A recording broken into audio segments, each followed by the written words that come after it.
What's up, guys? We are back with a full slate of MLB action here on Tuesday, September 17th.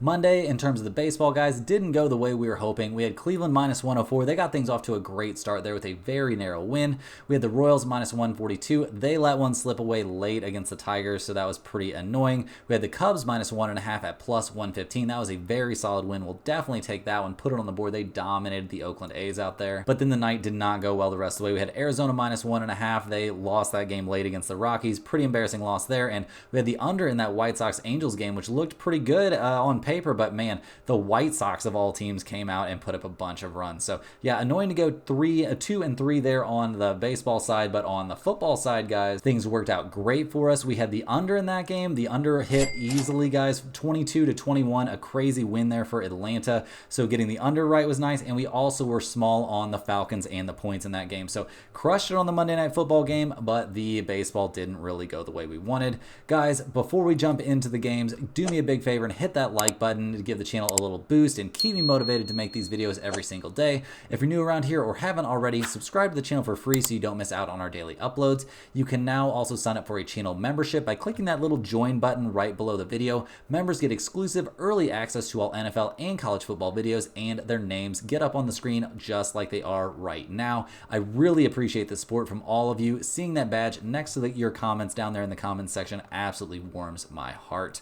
Our videos are sponsored by StumpTheSpread.com. We have a team of experienced cappers over there for every major sport, currently covering Major League Baseball, NCAA football, UFC, and the NFL. Click the link in the description if you're interested in signing up, and also to join our free email list to get the occasional free or premium pick straight to your inbox. Stump the Spread is starting a $100 to $10,000 challenge that is going to be tracked through those emails, so get on the list so you don't miss out on how the challenge is going. Comment below with any bets you're looking at today, and we will give you our best advice on all of them. We are committed to responding to every single comment every day, so let us know anything you want to say about my picks, these videos, or anything you see here. As always, our favorite picks will be in the pinned comment down below. Now let's get into our first game of the day. We've got the San Francisco Giants going on the road to take on the Baltimore Orioles. The Giants come into this game not playing their best ball of the season, guys. They've now lost 4 in a row to fall to 72-78 on the year. They're giving the ball to Blake Snell. He was part of their early season struggles, but he's been part of their late season success. He's 3-3 on the year with a 3.52 ERA. His last start was against Milwaukee. It was very good. 5 innings, 4 hits, only a single earned run allowed. He struck out 8 in that game in what was a 13-2 win there for the Giants.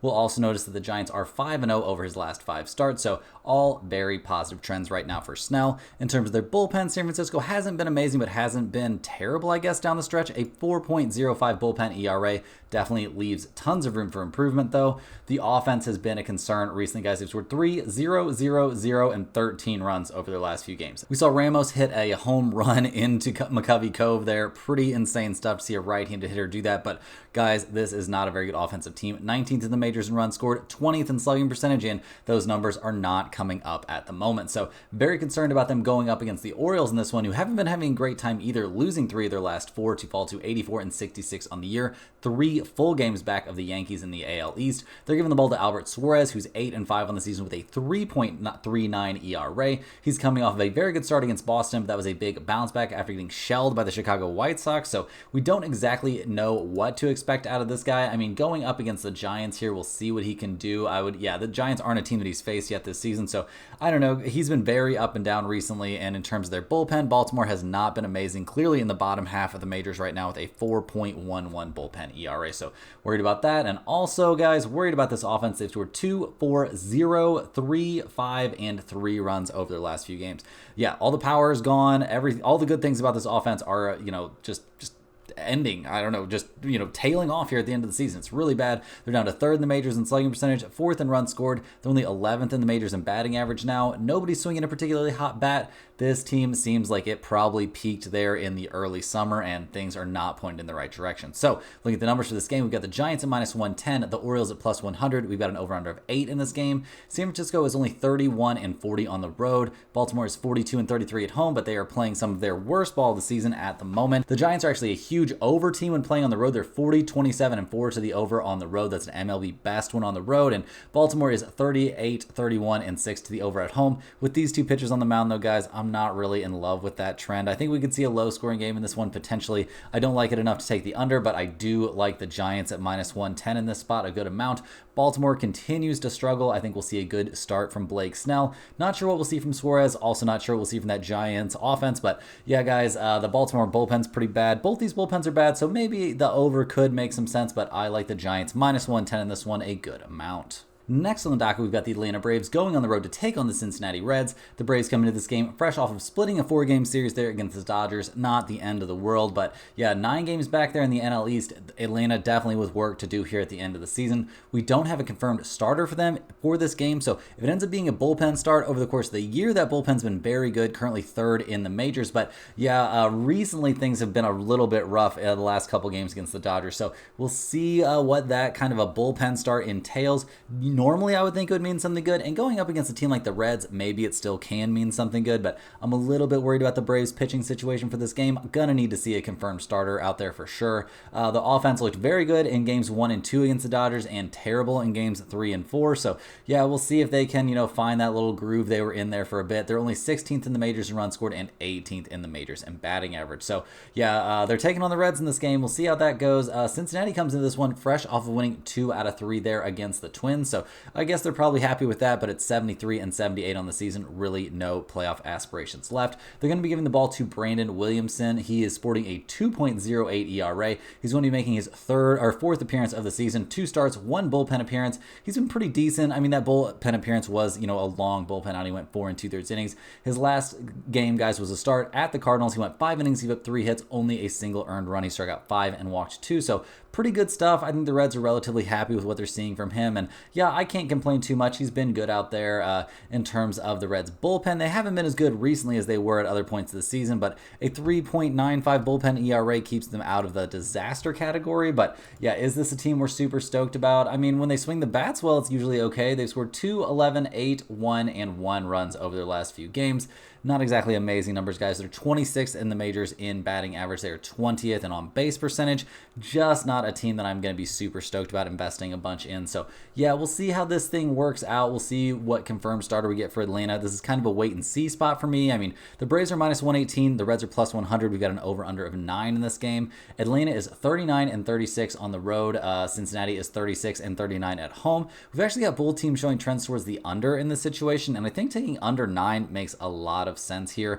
Obviously we still want to see who's going to be starting this game for the Braves, but yeah, they're an under team on the road for sure. They've been a big under team pretty much all season long, and Cincinnati's been an under team even playing at the Great American Ballpark, and I'm not expecting their offense to go nuts against the Braves starting pitching or bullpen, seeing how that situation works out. But yeah, guys, my main lean in this one's going to be the under, but we need to see a confirmed starter. Next on the docket, we're looking at the Los Angeles Dodgers going on the road here to take on the Miami Marlins. The Dodgers, after losing the first 2 games of that series at Atlanta, managed to win the last 2 and earn the split at 89 and 61 on the year. They don't have a ton to worry about down the stretch. They're going to be giving the ball to Bobby Miller, who is 2 and 4 this season with an 8.17 ERA. He's coming off of back-to-back really bad starts, struggling against the Cubs and the Angels. Not really teams you want one of your starting pitchers to be struggling against. Those are not premium hitters out there. So yeah, definitely concerning stuff from him here this season just in general. He's a young guy, so maybe he'll figure it out, but right now definitely can't be a starter that you're looking forward to seeing on the mound, potentially in the postseason. So we'll see what we get from him, see what we get from this Dodgers bullpen. A 3.59 bullpen ERA is looking pretty solid, and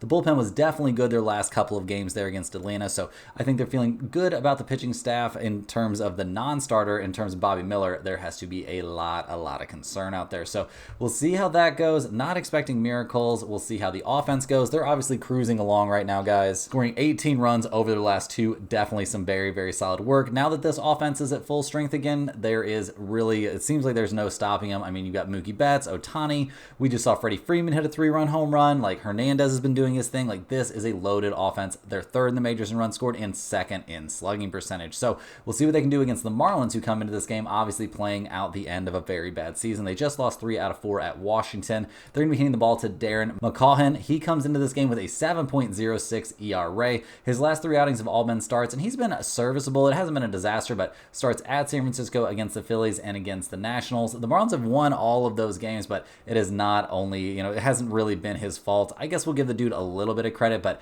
not somebody I'm looking at as a plus level starter, especially going up against a team like the Dodgers here. So we'll see what he can do. We'll see what that Marlins bullpen can do. They've been decent at different points this season, but currently with a 4.06 bullpen ERA, it seems like those days of them being a good bullpen are pretty much over. So a lot's going to probably fall in this offense that scored 3, 1, 1, and 6 runs over their last 4 games. Yeah, not a lot of great things to say about an offense that's 29th in the majors in runs scored and 29th in on-base percentage. Just has not been a very good season for the Marlins. They're trying to develop what young talent they have and see what they've got from these pitchers and stuff like that to see what they want to do going forward. But generally speaking, going forward has just been more terrible stuff for the Marlins. So we'll see what they can do in this game. The Dodgers are 39 and 34 on the road. The Marlins are 28 and 47 at home. We got both teams showing trends towards the over here, and Miami is actually an MLB best 51, 20, and 4 to the over at home. And yeah, the Dodgers are 37, 35, and 1 to the over on the road. Guys, I'm leaning towards the Dodgers in this game at least a little bit at minus 184. I don't love it. It's obviously a very expensive price to be paying with Bobby Miller on the mound, but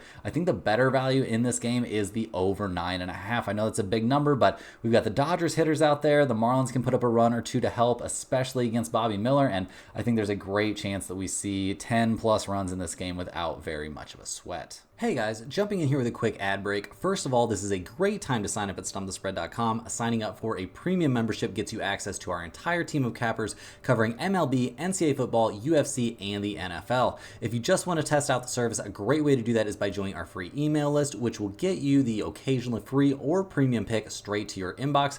Just go ahead and click that link in the description. It'll take you right over to stumpthespread.com. Also, guys, just to clarify some of the questions we've been getting in the emails and in the comments, I am not the MLB capper for stumpthespread.com. These YouTube picks are obviously free to everyone and are just what I am seeing out there. We have an expert with nearly 15 years of experience that covers MLB and has a very strong algorithm and some very cool tools that he uses to bring our premium members the best picks possible. Don't forget to like this video and subscribe if you're new. Now back to the games.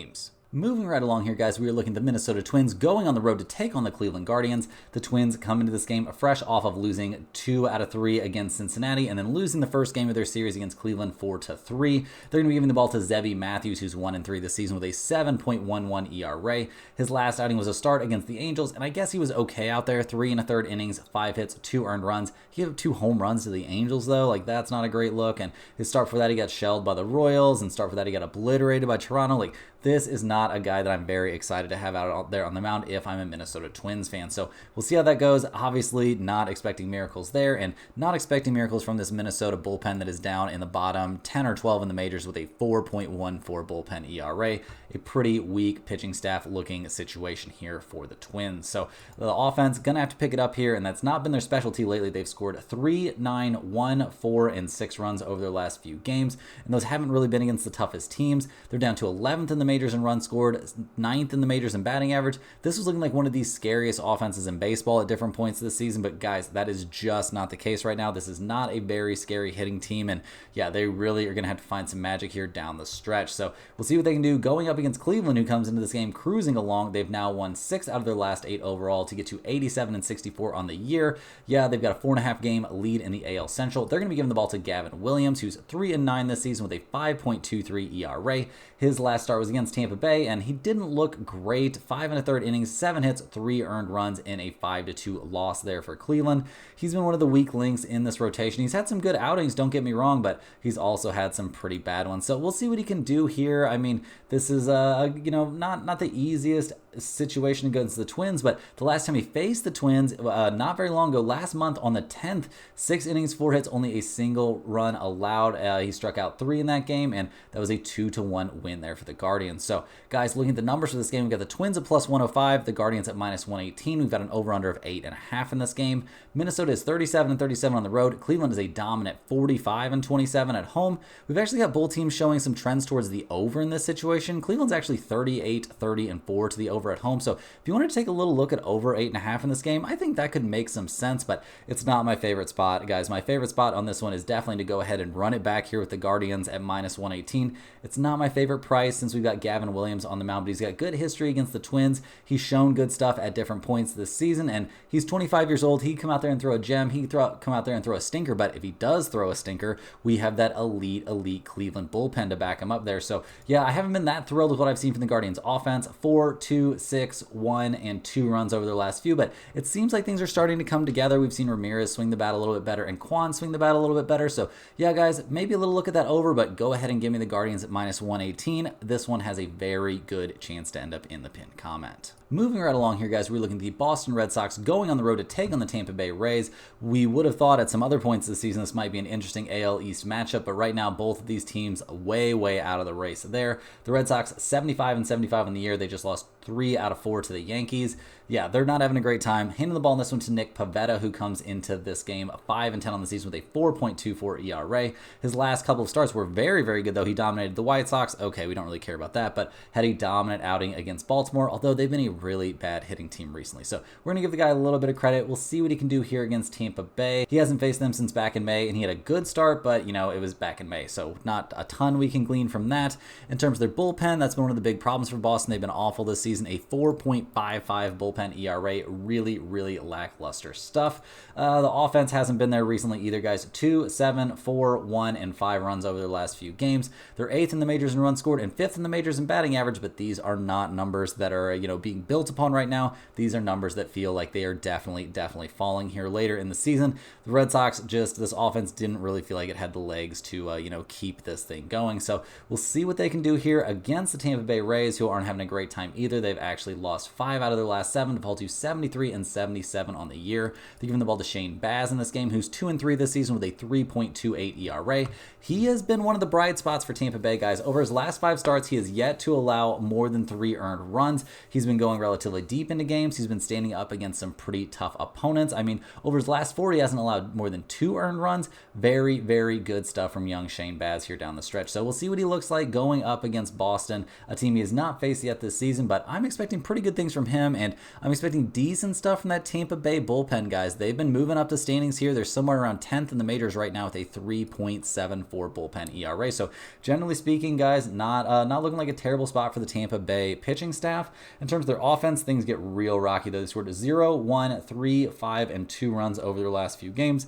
Not great. Have not been a great offensive team over the course of the season. 28th in the majors in runs scored, 29th in the majors in slugging percentage. Just not a lot of great hitters that they're running out there. So yeah, expecting offense to kind of be at a premium in this game, and the odds makers agree. We've got the Red Sox at -106, the Rays at -105. We've got an over-under of 7.5 in this one. Boston is 40-35 on the road. Tampa Bay is 37-38 at home. We've actually got both teams showing trends towards the over in this spot. Boston 40-31-4 to the over on the road. Tampa Bay 35-34-6 to the over at home, so that's not really a trend. But guys, generally speaking in this game, I'm leaning towards the Rays at -105. I think that might have some value, and you know, you could talk me into the under as well for sure. I think under 7.5 probably the better value on this game if I'm being completely honest.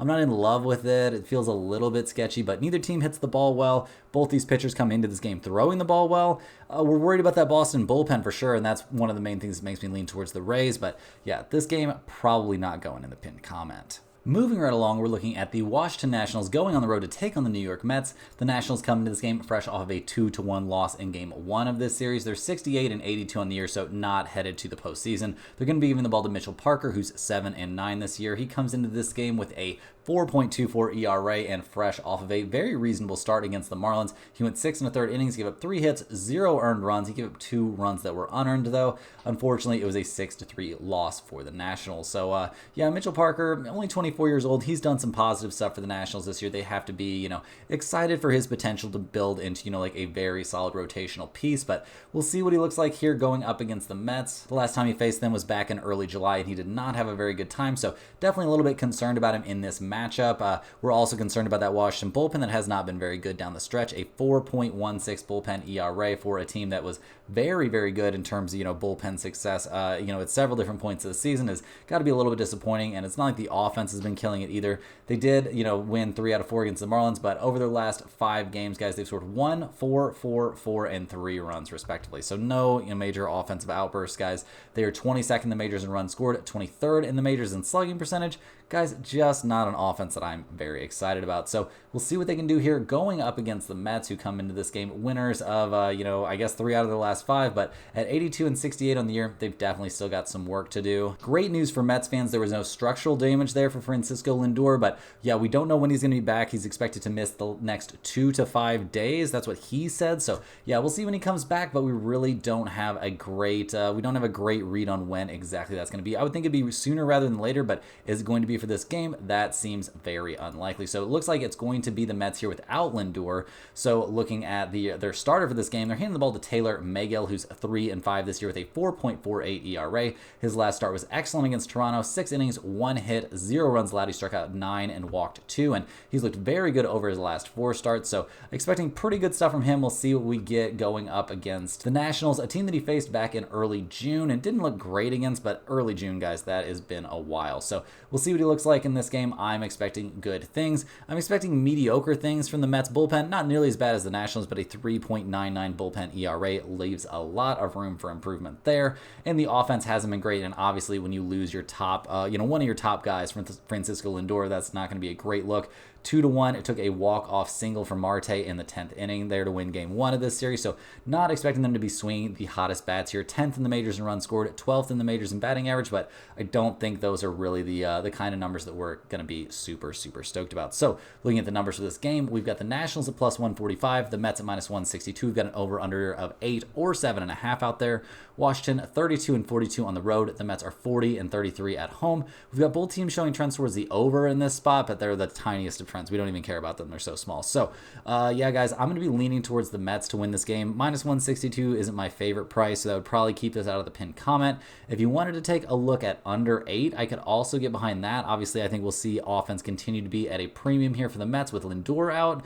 But is this good enough? Any of this good enough to make it into the pinned comment? Seems like a stretch to me. Next on the docket, we're looking at the Detroit Tigers going on the road to take on the Kansas City Royals. The Tigers come into this game fresh off of a very narrow 7-6 win there over Kansas City. Yeah, they needed that one pretty bad. A 2-run home run from Keith helped them overcome a grand slam there from Bobby Witt Jr. So, yeah, pretty devastating stuff for us on that Kansas City loss. That was not what we were looking for. Detroit's going to be handing the ball in this one to Casey Mize, which is who they were supposed to be handing the ball to yesterday. He's 2-6 on the season with a 4.47 ERA. He does not have good history against the Royals, and he hasn't been throwing the ball amazing lately. He's been serviceable, but not great. And yeah, we'll see what he can do against the Royals, a team that he has struggled against earlier in the season. In terms of the bullpen, Detroit, though, has been very good. They're currently 6th in the majors with a 3.61 bullpen ERA. So that's very, very good. Expecting decent stuff from their bullpen, but maybe not miracles out there. The offense has been coming alive a little bit. I mean, 7, 4, 2, and 1 runs over their last few. Maybe not miracles. We've seen good stuff from Riley Green here down the stretch, but this team is 17th in the majors in runs scored and 28th in the majors, getting on base at a 298 clip.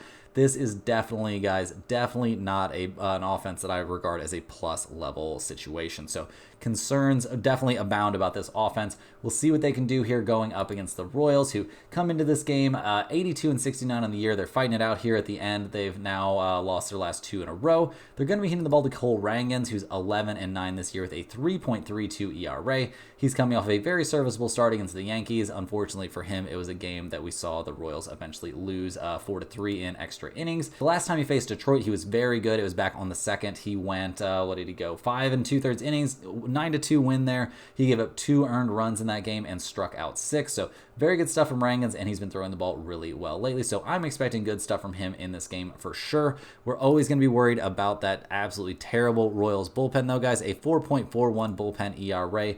Really, really tragic stuff there. So concerns abound for the Royals bullpen all the time. Not too worried about Rangans, but definitely worried about the bullpen. And the offense, they're doing what they can. And by they, I mostly mean Bobby Witt Jr. I mean, obviously hitting a grand slam in a game that your team loses cannot feel great. They are 9th in the majors in runs scored, 7th in the majors in batting average. But yeah, is any of this enough to outweigh that terrible bullpen? It seems a bit tough. So yeah, we'll see what happens in this game, guys. Looking at the numbers, we got the Tigers at plus 145, the Royals at minus 156. We got an over-under of 8 in this game. Detroit is 38 and 37 on the road. The Royals are 45 and 30 at home. So still a very good home team, but a lot of those numbers were compiled in the early goings. So yeah, guys, a little bit worried about this one. In terms of the side, I am leaning towards the Royals again at minus 156, but maybe not a spot that I'm as in love with. I mean, although Mize has bad history against the Royals, so I guess go ahead and give me the Royals in this one fairly comfortably. In terms of the over-under, Detroit's a big over team on the road. The Royals are an under team at home, but I think over 8 makes a lot of sense for sure in this game.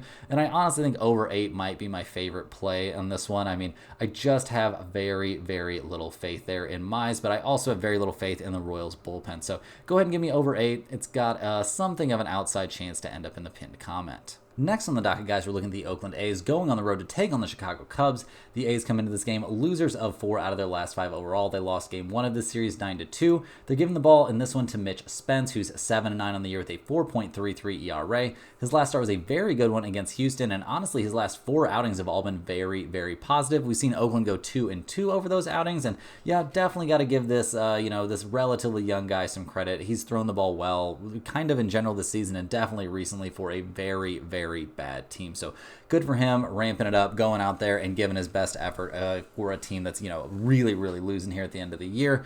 Guys, in terms of their bullpen, Oakland's not as good as they were early in the year. 3.94 bullpen ERA leaves a good amount to be desired, but give them a little bit of credit. I guess they're not a disaster, but yeah, guys, not a bullpen that I'm regarding as a lockdown type unit right now. But, like I said, not terrible. In terms of their offense, things have been a bit rough. 2, 3, 6, 2, and 3 runs over their last few games. Brent Rooker absolutely cooking out there, but this offense in general, not very good. 25th in the majors in runs scored. 25th in the majors getting on base at a 303 clip. Like, this is just not a very elite level offense. So we'll see what they can do against the Cubs, who come into this game winners of their last 2 in a row at 77 and 73 on the year, though.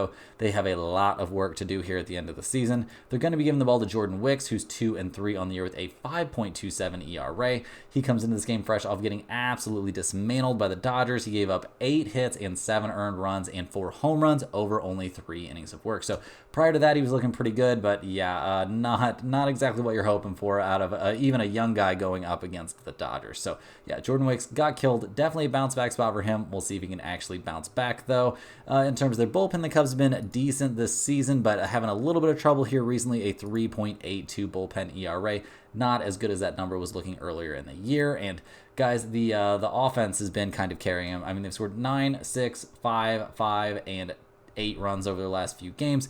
Probably a little bit too little, a little bit too late here for the Cubs. They're 13th in the majors in runs scored, 11th in the majors in on-base percentage, but 17th in batting average. And yeah, they've just let themselves fall way too far off the pace, at least here in the NL Central, to have much of a shot. So looking at the numbers for this game, we've got the A's at plus 136, the Cubs at minus 146. We've got an over-under of 8.5 in this one. Oakland is 29 and 46 on the road, so a very bad road team. The Cubs are 38 and 33 at home, so not a terrible home team. Definitely, they enjoy playing at Wrigley Field, it would appear.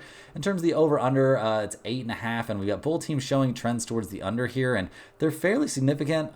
If you think you can get a bounce back performance here out of Jordan Wicks, which I don't think is beyond the realm of possibility, I think under 8.5 could have some value for sure.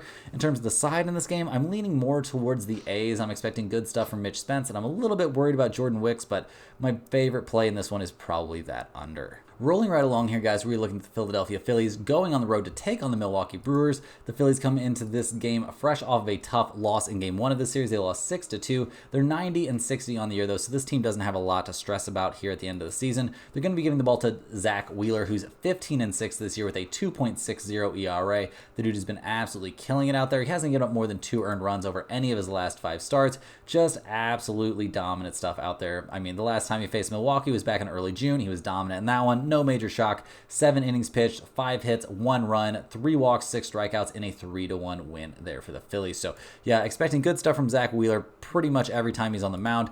The Phillies bullpen's been getting better and better here down the stretch. I mean, a 3.84 bullpen ERA is not the disaster that it was looking like earlier in the year. They have to be very pumped about that because it was looking like this bullpen might play them right out of the playoffs once they get a chance, but now it's looking like they might be able to kind of hold the fort there. So we'll see what it looks like down the stretch, but I'm expecting good stuff from their bullpen, at least in this game. And the offense, that's been the question mark recently, guys. 2, 2, 6, 3, and 3 runs over their last few. Not the offense that we're used to seeing from the Phillies this season, where they're 6th in the majors in runs scored and 4th in the majors in batting average.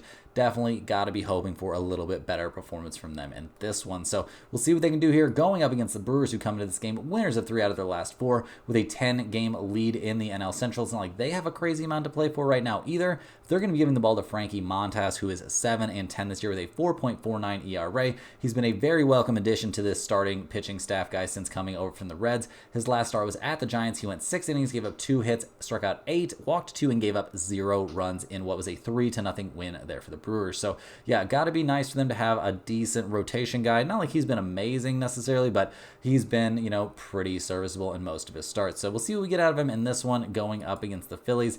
Definitely not looking like the same Phillies team as it was earlier in the year, where, even then Montas had a very good start against them back in April. So yeah, not going to be really taking that into account at all. So we'll see what Montas can do. The Brewers bullpen has been very good this season down the stretch. A 3.19 bullpen ERA has them 2nd in the major. So 2nd best bullpen out there behind Montas has to feel pretty decent.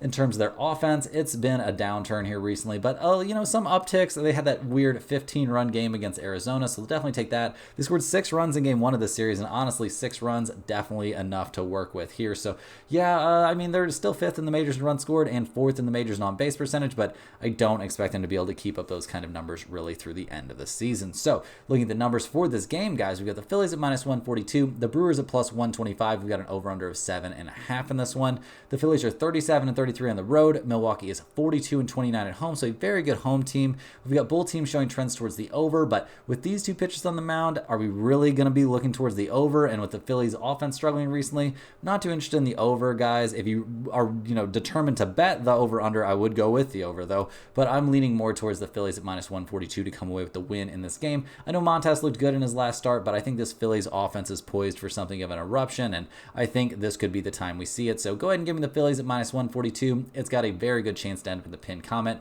I've got a lot of faith here in Zach Wheeler. Next on the docket, guys, we're looking at the Pittsburgh Pirates going on the road to take on the St. Louis Cardinals. The Pirates come into this game fresh off a 4-0 loss in game 1 of this series. They've dropped 3 out of their last 4 and at 71-79 on the year. They're running out of stuff to play for. They're giving the ball to Bailey Falter in this game, who's 8-7 with a 4.20 ERA. His last start was dominant against the Marlins, though. 7 1/3 innings, 2 hits, no runs allowed. He struck out 5 and walked 3. His starts before that have been a bit more mixed results, and we'll see what he can do here against the Cardinals, a team that he hasn't faced since back in June, and he got knocked around pretty badly by them in June. So we'll see what he looks against them. It looks like against them in this one. I'm not as worried about Bailey Falter as I am about this Pirates bullpen. They are 26th in the majors with a 4.60 bullpen ERA. Obviously, not a lot of good news there about that bullpen. It's been really, really bad here down the stretch, and the offense hasn't been much better, guys. 0, 4, 1, and 3 runs over their last few games. Brian Reynolds really the only major contributor here for this Pirates offense. They're 23rd in the majors in batting average, 27th in the majors in slugging percentage. This is a team that could definitely use some help at the plate, and they're taking the Cardinals in this game, who haven't been having a great time down the stretch either, looking like they're pretty much out of the mix as well. 75-75 on the year, not what Cardinals fans were hoping for this season. They're giving the ball to Lance Lynn, who's 6-4 this year with a 3.96 ERA. His last 3 starts, though, have been very, very good, guys. A lights-out start against the Pirates in a 2-1 Cardinals win, a lights-out start against the Rangers, and a very good start against the Reds. So some very positive history, and that was at the Pirates, so we'll see what he can do here pitching at home in this game. I'm expecting pretty good stuff from Lance Lynn, and I've been expecting good stuff from this Cardinals bullpen here down the stretch, and currently sitting at 7th in the majors with a 3.64 bullpen ERA. definitely very, very good numbers there. So yeah, if the offense can come up with some runs, they could win some games. I mean, they've scored 4 runs in game 1 of the series in a win, but 4, 2, 2, 3, and 6 over their last few. Just not a very good hitting team, guys. Arenado and Goldschmidt's struggling this season really sunk the ship here for the Cardinals, who are tied for 25th in the majors in runs scored and 21st in the majors in slugging percentage. They're up to 13th in batting average, so there's some positives, but not a ton for this offense. So looking at the numbers for this game, guys, we got the Pirates at plus 120, the Cardinals at minus 130. We've got an over-under of 8 out there in this one. The Pirates are 33 and 38 on the road. The Cardinals are 38 and 35 at home. We've got both teams showing some small trends towards the under in this situation, and you could definitely talk me into under 8 in this game. I don't think that's horrible value. I think it's fine. I don't think it's anything special, though. I do think we want to be taking a hard look at the Cardinals minus 130 in this game. I'm expecting good stuff from Lance Lynn. The Cardinals bullpen is definitely way better than the Pirates bullpen, and even as bad as the Cardinals offense has been, I think it might be better than the Pirates right now, especially since they're going to get to take some at-bats off of that Pirates bullpen at some point. Guys, go ahead and give me the Cardinals at minus 130. This one's definitely going in the pinned comment. Next on the docket, we've got the Toronto Blue Jays going on the road to take on the Texas Rangers. Toronto's actually been playing really well here lately. They've won 3 out of their last 4, sweeping a 3-game series there against the Cardinals, but at 72 and 78 on the year, it's too little too late. They're going to be giving the ball to Chris Bassett, who's 10 and 13 this season with a 4.20 ERA. His last start was excellent against the Mets. 6 innings, 5 hits, only a single earned run allowed, and a 6-2 win there for Toronto. We'll see what he can do here against the Rangers. Obviously not the toughest hitting opponent out there, and while he hasn't faced him yet this season, I'm expecting Bassett to look all right, at least. In terms of their bullpen, that's a different situation, though. Toronto's been one of the worst bullpen teams in the majors. A 4.78 bullpen ERA right now is really, really down there. Really down there. One of the worst 3, like down there with the White Sox and the Rockies. So very, very problematic bullpen situation. The offense looked good against the Cardinals. Maybe not elite. I mean, 3, 7, and 4 runs over a 3-game series. I guess it's playable, but it's not amazing. Vladimir Guerrero Jr. has been the one doing all the heavy lifting for this offense this season. He's looked a lot better ever since the All-Star break and the trade deadline and stuff like that. So we'll see how that goes. They're 15th in the majors in batting average, 13th in on-base percentage. So yeah, we'll see what they can get done here going up against the Rangers, who come into this game. Yeah, they just lost 3 out of 4 against Seattle. They are 71 and 79 on the year. Yeah, Scherzer's return just got spoiled. So yeah, not a lot of great stuff cooking here for the Rangers, who are going to be hitting the ball to Nathan Eovaldi in this game, who's 11 and 8 this season with a 3.67 ERA.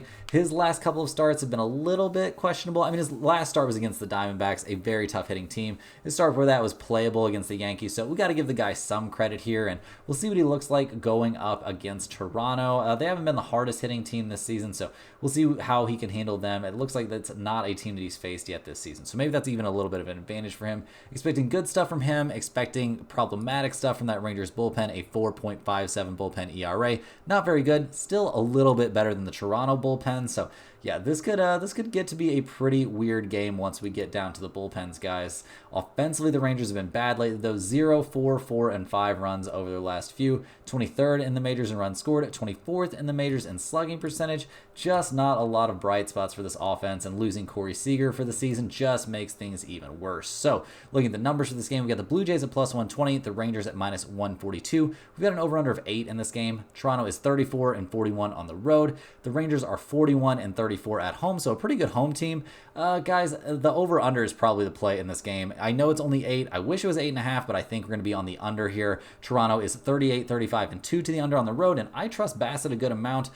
The Rangers are 45, 28, and 2 to the under at home. That's a massive, massive under number. Guys, go ahead and give me under 8. If you wanted to take no run first inning or under in the first 5 or something like that in this game, that would definitely make a lot of sense to me as well. Next up, guys, we're looking at the Arizona Diamondbacks going on the road to take on the Colorado Rockies. The Diamondbacks just got walked off on in the bottom of the 9th inning there. Yeah, pretty devastating stuff there. We had the Diamondbacks in that one, and they just could not come up with any offense. Yeah, losing 3-2 to Colorado, not what you want to be doing if you're trying to make a charge there in the NL West. The Diamondbacks do not have a confirmed starter in this game, so that's a little bit concerning, especially if this ends up as a bullpen start for them. Arizona is sporting a 4.39 bullpen ERA. That's bottom 8 or 9 in the majors. So while the bullpen's been maybe a notch better than they were earlier in the season, not necessarily amazing here down the stretch. So significant concerns there for the bullpen. In terms of their offense, guys, obviously they've been one of the best offenses, probably the best offense in the majors this season. First in runs scored, first in on-base percentage, first in slugging percentage, and second in team batting average. But yeah, guys, it's been very hot and cold. I mean, 2, 11, 8, 1, 14, 6, 12, 5. Like, they're a little bit all over the place. So we'll see what they can do in this one. I'm hoping for good things for them because they need to be winning games. They're trying to make this late season charge. They're going to be going up against the Rockies, who come into this one winners of 4 out of their last 5. They're going to be giving the ball to Ryan Feltner, who's 2-10 this season with a 4.89 ERA. His last couple of starts have been very good. A good start at Detroit and a very good start at Milwaukee. Yeah, the Rockies are actually 4-0 over his last 4 starts, so very, very impressive stuff. We'll see how he can hold up here against a team like Arizona. His first start of the year was against Arizona, but that was back in March, so we don't care about that at all. So we'll see what we get from Feltner in this one. Honestly, I have a hard time expecting him to be terrible the way he's been throwing the ball recently. And the Rockies bullpen is another story, though, guys. They've been the worst in the majors all season long. A 5.39 bullpen ERA is embarrassingly bad.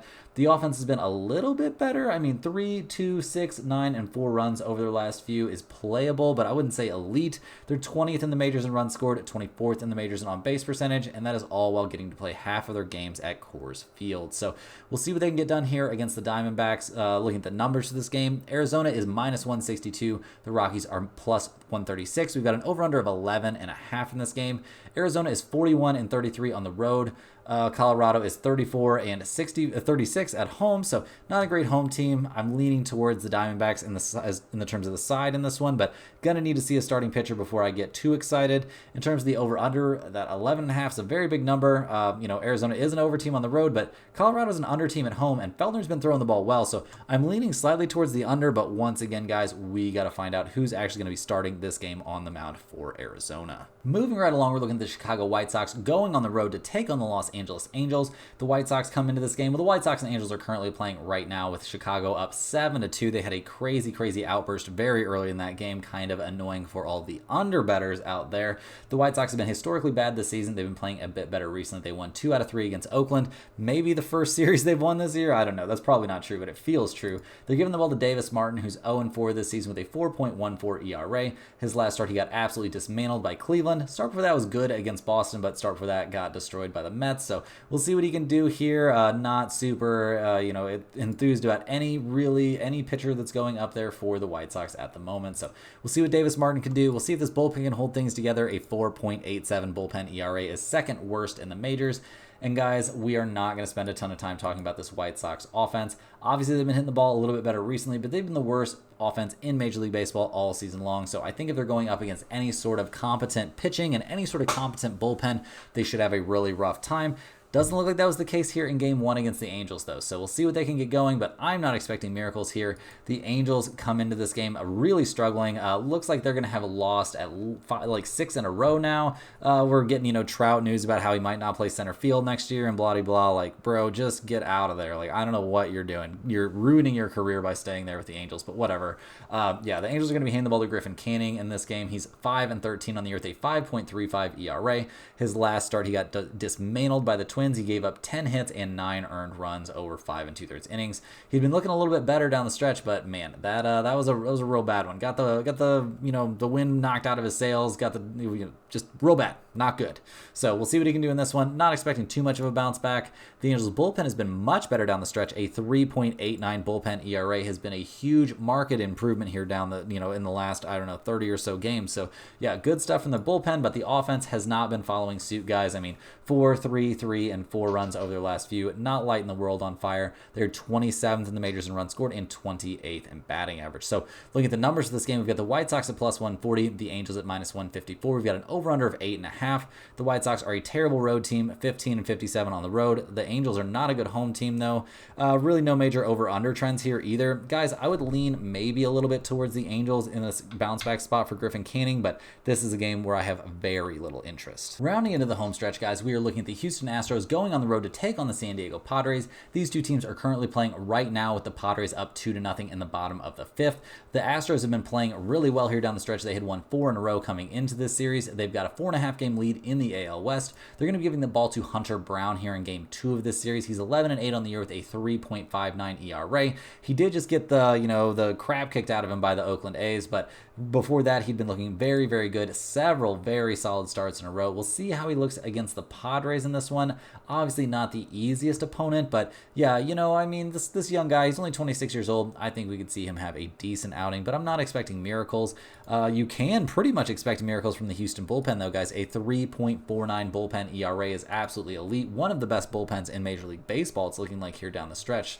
So a lot falls on the shoulders of this offense to kind of figure things out. They're 12th in the majors in runs scored, but 3rd in batting average, 7th in on-base percentage. Just not an offense that has ever felt to me like it could figure things out. I feel like this should be a top, 5 offense maybe in the majors, and it just isn't panning out that way. But that being said, they have scored 6, 5, 5, and 6 runs over their last few, so it's not like they come into this game swinging cold bats. So they're going to be expecting to at least be competitive here with the Padres, who came into the series also playing well at 85 and 65 in the year. They're 4 games back with the Dodgers in the NL West. They've gotten healthy and things are starting to click. They're giving the ball to Michael King, who's 12 and 9 this year with a 3.06 ERA. His last start was at Seattle, and he had a bit of a rough time. I mean, he gave up 3 runs, but only one of them was earned. It was a 5-2 loss for the Padres. That's not ideal for them, obviously, but generally down the stretch here, King has been very, very good. I'm expecting good stuff from him once again. I mean, he's taken on the Astros, not a team that he's faced this season, so we'll see what we get from him. I'm expecting good stuff, though, and I'm expecting good stuff from this bullpen. A 3.78 bullpen ERA, while not as good as Houston, is definitely within spitting distance, and yeah, I'm expecting good stuff from this pitching staff overall, and the offense has been coming together too, guys. I mean, they obviously got out to an early lead in Game 1. They've scored 4, 8, and 5 runs in their series against San Francisco before that, so yeah, 7th in the majors in runs scored, 1st in batting average. I'm expecting them to come out there and put up some runs. So looking at the numbers for this game, we've got the Astros at -105, the Padres at -110. We've got an over-under of 7.5. Guys, I'm leaning towards the Padres at -110. I just think they're the hotter and much better overall team, especially now that they're healthy. Houston's 37 and 36 on the road, not the best road team. San Diego playing at home is 40 and 34 this season. We've got the Padres showing big trends towards the over. The Astros are an under team on the road, but San Diego is a big over team at home. And in terms of that over-under of 7.5, I would maybe lean just a tiny bit towards the over. But for me, guys, the Padres -110 are definitely the value. Last but not least, guys, we are looking at the New York Yankees going on the road to take on the Seattle Mariners. The Yankees come into this game fresh off of winning 3 out of 4 there against the Red Sox. They're 87 and 63 on the year. They've got a 3-game cushion in the AL East. They're giving the ball to Luis Gil, who's 13 and 6 on the season with a 3.18 ERA. His last couple of starts have been very good. A good one at Wrigley Field, and then a good one against the Kansas City Royals there at Yankee Stadium. Very good things from Gil here down the stretch. I'm hoping, and I'm sure the Yankees fans are hoping, that he has things figured out, for the rest of the season. We'll see how he looks here against Seattle, a team that he dominated, but that was all the way back in May. So we'll see what we get out of him in this one. I'm expecting good stuff from Gil, and I'm expecting decent stuff from the Yankees bullpen that's been getting better again here down the stretch. A 3.69 bullpen ERA. Definitely not terrible. Definitely not a bullpen you have to worry about too much. The main worry for the Yankees right now, and this is weird to say given how good they've been this season, but it's got to be their offense. They've scored 5, 1, 5, 2, and 4 runs over their last few games. Just not swinging the hottest bats here down the stretch. They are 2nd in the majors in runs scored and 2nd in on-base percentage still, but yeah, just not putting up those absolutely insane numbers like they were early on. Judge does have 53 home runs, which is bonkers, but he's not nearly on that torrential, crazy pace that he was earlier. So we'll see what they can get done here against the Mariners, who come into this game winners of 3 out of their last 4. They won 3 out of 4 there against the Rangers. They're still 4.5 games back in the AL West, though, so that's going to be a little bit depressing. They're giving the ball in this game to Brian Wu, who's 8 and 2 this season with a 2.38 ERA. He's been very good out there. Maybe he hasn't faced the toughest, although I take that back. Nope, I was going to say he hasn't faced the toughest teams. He's got a great start his last time out against the Padres and a great start back on the 19th of last month against the Dodgers. So we'll see what Wu looks like in this one. Obviously, going up against the Yankees isn't the easiest look. He shut them down back in May, though. So yeah, expecting good stuff from Wu in this game, expecting good stuff from the Mariners bullpen. They've been solid all year long. The offense has been the question mark for this team, but they've been swinging the bats a bit better, guys. I mean, 7, 5, 5, and 4 runs over their last few games is absolutely crazy production for a Mariners team that's been one of the worst hitting teams in baseball this season. So looking at the numbers for this one, we've got the Yankees at -120, the Mariners at +104. We've got an over-under of only 7 in this game. The Yankees are 45 and 30 on the road. That's an MLB best road mark. Seattle is 45 and 30 at home, which is solid. Guys, we've got both teams. The Mariners are a huge under team at home. The Yankees are a slight over team on the road. This is a rough spot, guys. I honestly think you might want to go with under 7, which feels crazy, but Woo's been good against the Yankees and good this year, and Gill comes into this game throwing the ball pretty well, and both teams have good bullpens, so this is pretty much a toss-up. If you're forcing me to bet a side in this game, I think give me the Yankees minus 120, but really this is just too close of a spot for me to call. That's all the games we have for today, guys. Hit that like button for good luck on all of your bets, and subscribe to the channel if you're new. Let me know in the comments any questions you have on today's slate. Thanks for watching. You can click the link in the description to check out stumpthespread.com, and we'll see you guys tomorrow for more sports betting action.